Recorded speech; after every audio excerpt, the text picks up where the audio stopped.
नमस्कार, मैं हूं आपके साथ रोहित। उत्तर प्रदेश के विधानसभा चुनाव में बीजेपी, सपा, बीएसपी, कांग्रेस समेत तमाम पार्टियों ने चुनाव लड़ा और अपनी पार्टी की मेहनत और सरकार के काम के दम पर योगी आदित्यनाथ प्रचंड बहुमत के साथ दोबारा सत्ता में लौट आए और 25 मार्च को ही राजधानी लखनऊ में भव्य समारोह के दौरान उन्होंने लगातार दूसरी बार मुख्यमंत्री पद की शपथ भी ले ली।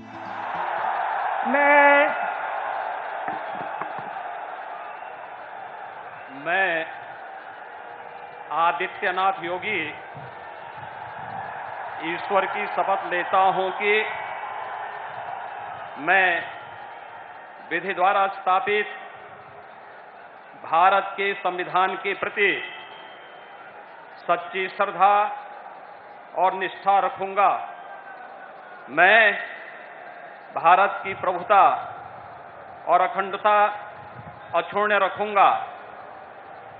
मैं उत्तर प्रदेश राज्य के मुख्यमंत्री के रूप में अपने कर्तव्यों का श्रद्धापूर्वक और शुद्ध अंतःकरण से निर्वहन करूंगा तथा मैं भय या पक्षपात, अनुराग या द्वेष के बिना सभी प्रकार के लोगों के प्रति संविधान और विधि के अनुसार न्याय करूंगा।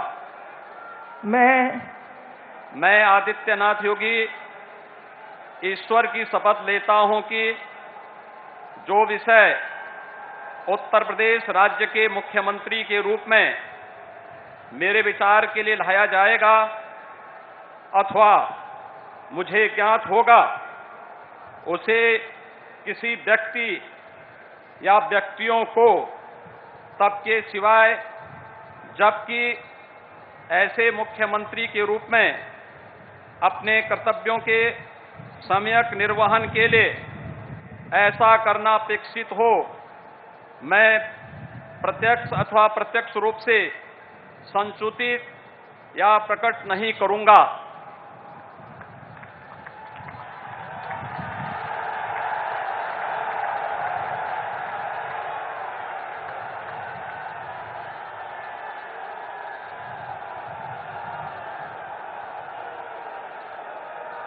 अब कोई जरूरत नहीं है।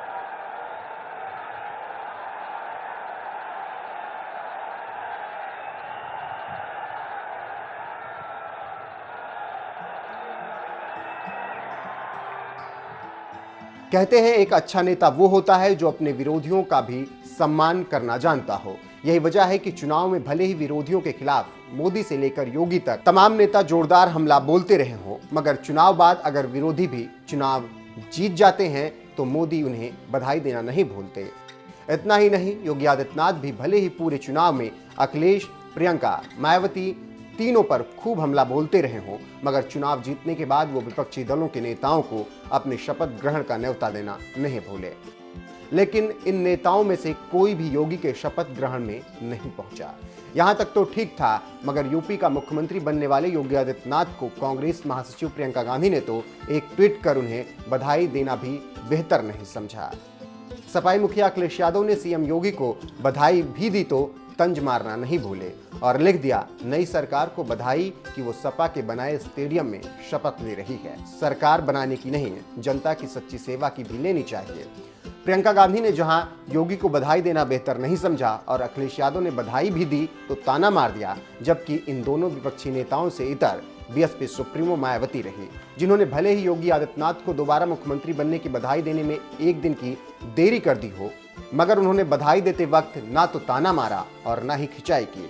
मायावती ने योगी को बधाई देते हुए लिखा, यूपी में नई भाजपा सरकार के गठन की बधाई और यह सरकार संवैधानिक और लोकतांत्रिक मूल्यों और आदर्शों के साथ कार्य करे।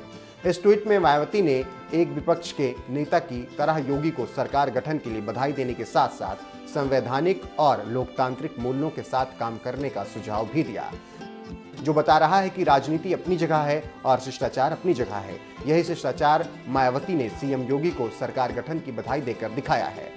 बहरहाल, जिस तरह से अखिलेश यादव ने योगी को बधाई देते हुए ताना मारा, तो वहीं मायावती ने एक विपक्षी नेता के शिष्टाचार को दिखाते हुए नई योगी सरकार को बनने पर बधाई दी। इस पर आपका क्या कुछ कहना है? अपनी राय कमेंट कर हमें जरूर बताएं।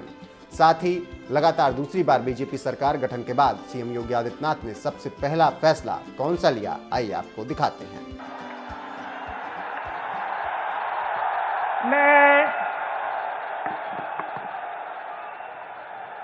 मैं आदित्यनाथ योगी ईश्वर की शपथ लेता हूं कि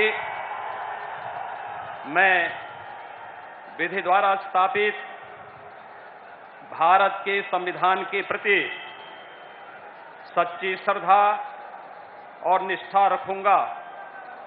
मैं भारत की प्रभुता और अखंडता अक्षुण्ण रखूंगा। मैं उत्तर प्रदेश राज्य के मुख्यमंत्री के रूप में अपने कर्तव्यों का श्रद्धापूर्वक और शुद्ध अंतःकरण से निर्वहन करूंगा तथा मैं भय या पक्षपात, अनुराग या द्वेष के बिना सभी प्रकार के लोगों के प्रति संविधान और विधि के अनुसार न्याय करूंगा।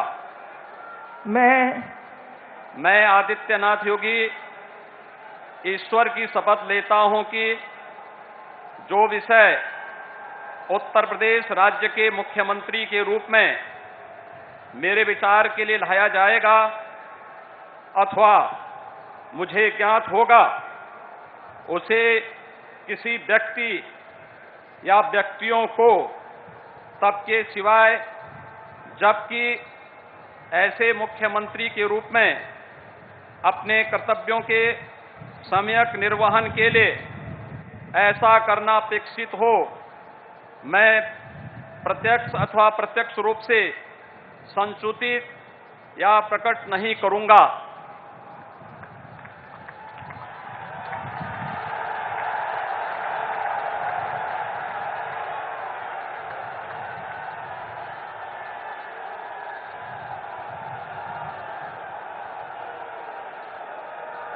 अब कोई जरूरत नहीं।